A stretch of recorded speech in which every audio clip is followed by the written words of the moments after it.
Destroy came from my almost being a little bit tired of creating glossy celebrity photographs day in, day out, having to kind of pander to magazines and what the media want from images of celebrities. And I felt that there was two elements to it. The first element was I wasn't doing as much music photography as I originally did, which was one of the reasons I started to become a photographer was because I was into music. And the second was that I felt that at the core of kind of the challenge of art, music's one of those things that's almost been diluted beyond anything else. I'm asking the artists, the musicians, to take a photograph that I supply, that is my choice of image, and to destroy it, either to paint on it or to rip it up or to make a comment on the image from their own minds, from their own imaginations. What I originally wanted to do when I take portraits, which was kind of encapsulate someone's personality and try and put an idea of them as an artist, as a creative person. And I think the media and the celebrity gossip magazines have kind of made everything really sort of shallow and quite kind of vacuous.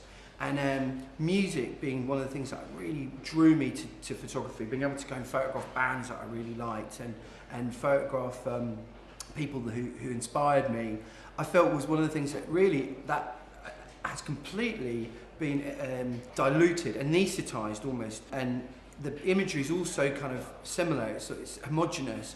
And really, that's not what people get into music for. They get into music almost because they're anarchic, people that challenge the world, and then to have to be packaged into these images and like processed almost, it kind of defeats the object of what they did it for in the first place. So it immediately made me think that out of all of the people that I photographed, the musicians would probably have the most to say about their images. That ink I'm printing with, man, is just so cool. It's really opaque.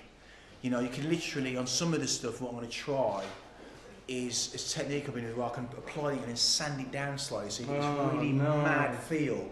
Like say for example here, I might get this shoulder to explode a bit, but layer it with paint, sand it down, and make it explode a bit, and then airbrush some more black on, like photo retouching on. So it's got this like really mad. I want to try and get that going on with it. Yeah, you know what I mean?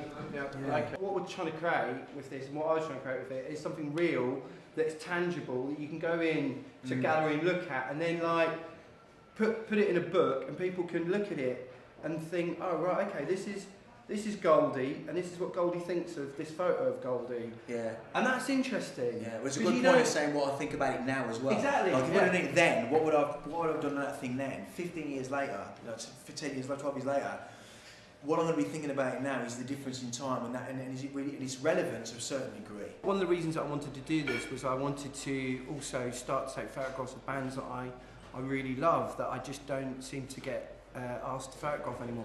And to see where all these different artists and all these different subject matters that you've had over the years, where they're at with it, and I think it's just a great idea.